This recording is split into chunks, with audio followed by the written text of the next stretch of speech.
Black people, they've got us so busy pointing fingers at each other that we're not able to see the full picture. Here's the hidden reality. There are people that have thoroughly studied how the human mind works and of how to control the group minds of large targeted populations. Through their gained knowledge, they've created a hidden social science for manipulating the human mind. There are presently hidden social sciences behind everything involving human interactions with each other. Case, point, and proof. Do you know how Target stores successfully compete with the mega giant Walmart? It was determined that this could be achieved by creating the image that Target is a more upscale store. They did so by giving Targets wider aisles and by placing red strips along the floors and along the walls. And it worked. Many customers perceive Targets as being more upscale than Walmart. Once this belief had been successfully embedded into the minds of the customer then begins functioning based upon the belief and is therefore willing to pay more at Target. There are hidden social sciences behind everything involving human interactions with each other. Have you ever noticed that whenever you take your car into a dealership for a trade-in, that the appraiser always insists that you accompany them? They never just take your keys and go do the appraisal. Rarely they do that. Because there's a social science way of doing it that keeps the dealership making money. Here's what they do. They take you to your car, asking again, how much are you asking for the trade-in? Let's say that the person is asking for $2,000 on their trade-in. The appraiser will begin slowly walking around the car and stopping periodically, pointing out dings and dents and paint damages. He'll then ask again, how much you want for this car? He'll continue to do this, and each time he sees a ding, he will ask the customer again, how much? And the customer will continue to lower the cost. By the time the appraiser reaches totally circling the car, the customer will then say, okay, how much you'll give me for it? What the appraiser actually did was devalue the car within the mind of the owner.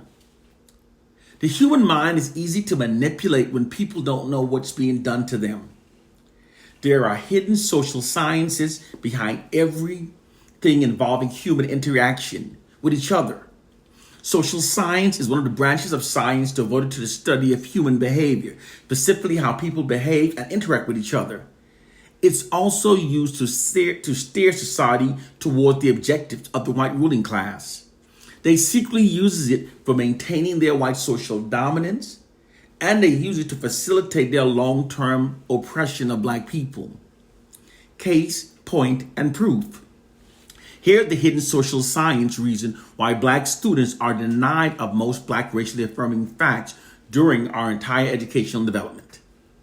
It's because denying black people of racially affirming facts about ourselves conditions us to perceive ourselves through a false inherent inferior identity that makes us more accepting of our subordinate status within the white dominant society. The white society even controls the parts of our black history that we celebrate and remember as a culture. They keep our commemoration of black history limited to just slavery and the civil rights movement. All aspects of our history that demonstrate the true greatness of we Africans, that also refutes the myth of white racial superiority over blacks, are withheld from our commemoration of our history.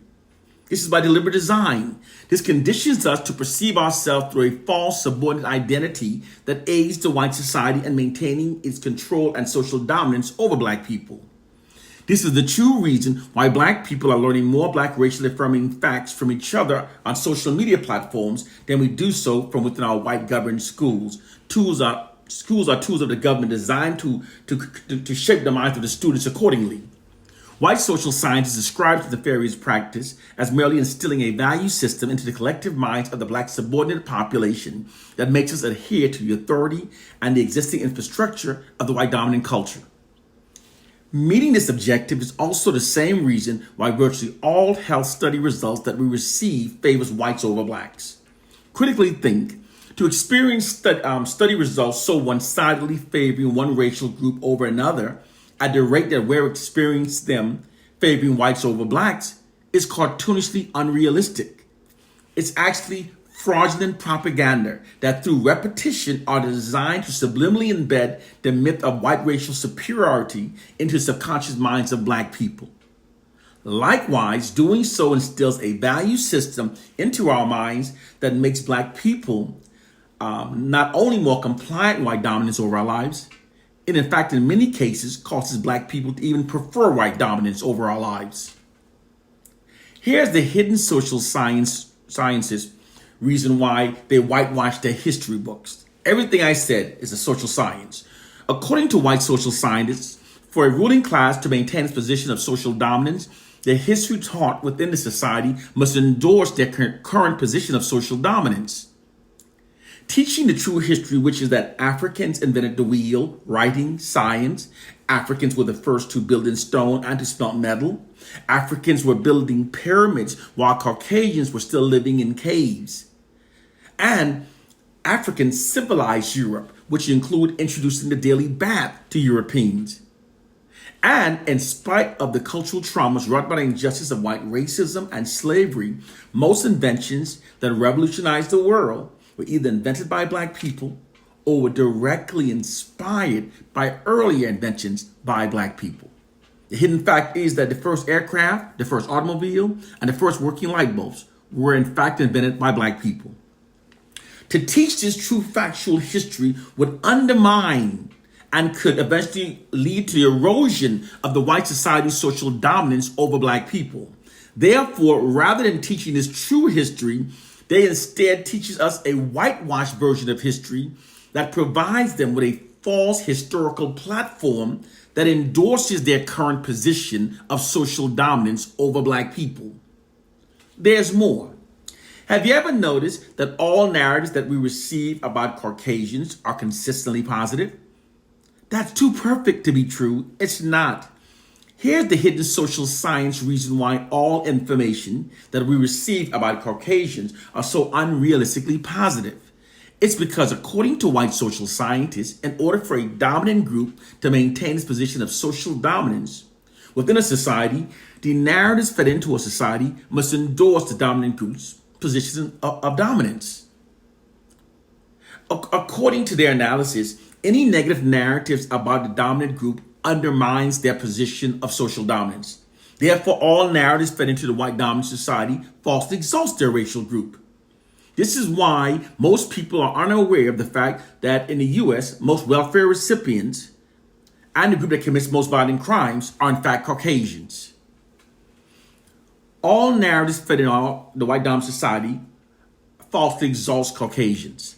The constant false exalting of Caucasian subliminally conveys the message that Caucasians are inherently superior and are therefore supposed to rule over its subordinate populations. Moreover, they also according to white social scientists, people are inherently tribal and therefore do not naturally adhere to the long-term dominance of other racial groups over their lives. People must be manipulated to do so. The constant exalting of Caucasians meets his objective. It makes non-whites more compliant with white dominance over our lives. It is in fact so proficient that in many cases it makes many of us prefer white dominance over our lives.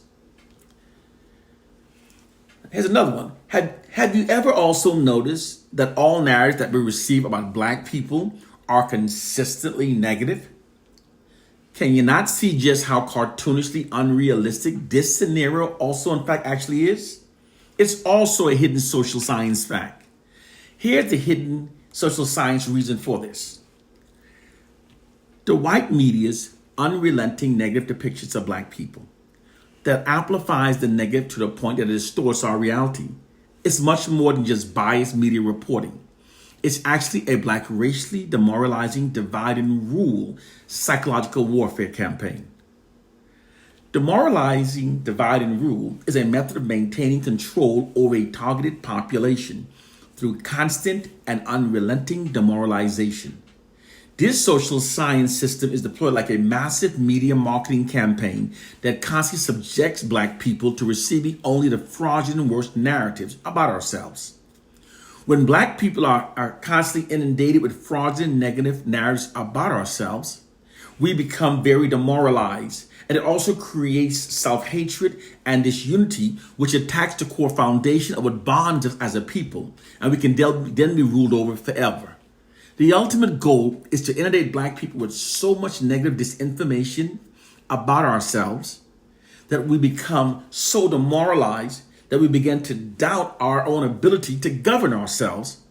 And then we believe that we need whites to govern over our lives, subsequently causing us to give up any idea of liberating ourselves. This propaganda campaign also keeps black people's collective aggressions shifted away from the white society and redirected towards and against ourselves. During the 1960s unprecedented unified black protest movement, white social scientists were hired to study the African American population to learn the cause for it. They learned that whenever people are oppressed for long durations, that their collective aggressions towards their oppressors will continue to grow until acts of massive unified retribution against their oppressors becomes inevitable. This is an inherent response within the collective human psyche whenever people are oppressed for long durations. They determined that these pending acts of massive unified black retribution could be prevented by keeping black people's collective aggression shifted away from the white society and redirected against ourselves. Moreover, that this could also be achieved by inundating us with fraudulent propaganda about ourselves that misleads us to believe that it's we that are now our own worst enemies. This largely shifts the black collective aggressions away from the white society and redirected towards ourselves. It's always by deliberate design when the oppressed starts thinking exactly as their oppressors want them to think. It's how they protect themselves now from massive unified black retribution. This is all possible because people are very much like computers. All you have to do is keep giving them certain information gradually over an extended period of time, and you can persuade an entire generation towards an implied objective. And it doesn't matter that the information presented is untrue. Most people will act accordingly to the information because they've all been given the same disinformation about ourselves. The oppressor's depiction of the oppressed is never a true one. It's always falsely negatively distorted to serve the nefarious hidden agendas of the oppressors. This is a fact that has been consistent throughout human history, and it's still true now in regard to black people living under white dominance. Through the skillful, sustained use of repetitive media propaganda campaigns, white oppressive forces have created an elaborate psychological prison for the minds of black people. And those black people who do not critically think never notices their mental chains. Unless we break the monopoly the white oppressors have over our minds, our liberation is not only impossible, it's unthinkable. Here's something else, one last thing that you probably notice. That is that most people come to the United States with negative preconceptions about African Americans. You've seen it. Many people will come from the poorest countries and from the poorest situations, believing that they're inherently better than African Americans, therefore looking down at African Americans. Even some Africans do so. It's because of a global propaganda campaign that's deployed against African Americans that's called manufactured consent to mistreat. Here is why it was deployed against African Americans. The success of the 1960s civil rights movement was greatly due to the national and global support that was attained by Dr. King's nonviolent strategies. Once those images of African Americans being brutalized with fire hoses, police batons, and canine dogs for merely peacefully seeking to be treated with the basic principles of human dignity and rights that we should have been born with, once it was aired on America's nightly news, it gained global support for the plight of African Americans. The global response that African Americans received was immense, so much in fact that Dr. King was awarded the Nobel Peace Prize for his nonviolent effort in pursuit for equality for African Americans. African Americans were favorably perceived globally by millions of people around the world as being a dignified people pursuing an equality that we should have been born with. These global responses in support of African Americans totally embarrassed the U.S. government. It also eroded its global image and standing around the world. White oppressive forces realized then that to continue their subjugation of African Americans as a means of maintaining their nationwide social dominance, that it had become necessary to create societal consent to do so.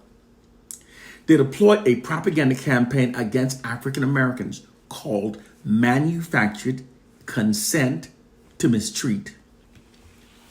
Manufactured consent to mistreat is when the oppressor falsely vilifies and criminalizes the image of the oppressed in order to create a consensual national setting that falsely justifies the oppressor's mistreatment of the oppressed. It's actually a common nefarious practice. Whenever those in power wants to create societal consent for their mistreatment of a targeted population, they often use the media to portray the targeted population as being a major problem of the society through manufactured false news reports. They vilify, criminalize, and dehumanize the targeted population in order to create a consent to justify mistreating them. It's an old Nazi propaganda tactic that was also used in Germany against the Jews. It's being presently deployed against African Americans by creating fraudulent media propaganda that portrays us as being a major problem of the white society. Through lies and manufactured stories, Black people are being made to look like we're a part of a treacherous, frightening, and almost insane fringe, thereby creating a false impression of wanton Black criminality and violence. This creates prejudice, distorted perceptions, and incriminating beliefs about the Black population that are designed to make the nation and the entire world insensitive to our plight. It tranquilizes efforts on our behalf, and it makes any serious criticism of America's white racism appear as now almost impossible. These deplorable depictions are intentionally designed to create a shifting of victimization in behalf of the white society and to lessen pressure for social change in behalf of African Americans. When contempt of Black people is made to appear justifiable, this creates conditioned responses within the nation that allows eventualities to unfold against the Black population without opposition or resentment. This is very evident within the U.S. criminal justice system, in which Black people are disproportionately incarcerated, given stiffer sentences, and are more likely than any other racial group to be treated brutally while in police custody. These injustices are now most often ignored because the perception has collectively become that it's now all justified. It has something to do with Black people. This manufactured consent propaganda campaign is also the reason why white cops can routinely kill unarmed, innocent Black people and avoid prosecution by merely saying that they were in fear of losing their lives when they did it. This propaganda campaign is also the reason why millions of foreigners come to the U.S. looking down at African Americans. They literally arrive within the U.S. with negative preconceptions about African Americans. It's exactly as Malcolm X said. The media is the most powerful entity on earth. They have the power to make the innocent guilty and make the guilty innocent. Media has the power to influence minds, ideas, behaviors, and attitudes of the masses. That's ultimate power. And while this is happening, while this is being done to us, Black people are putting our focuses on reading our Bibles and studying the Woody Lynch myth. This is what it means when it says the white oppressors are playing chess while Black people are playing checkers. But in reality, when Black people are reading our Bibles and are studying Woody Lynch, we're not even playing checkers. We're playing hopscotch. It is time to wake up to our reality. The time of believing in idiotic things that does not liberate ourselves is over. One love and peace. Wake up, brothers and sisters.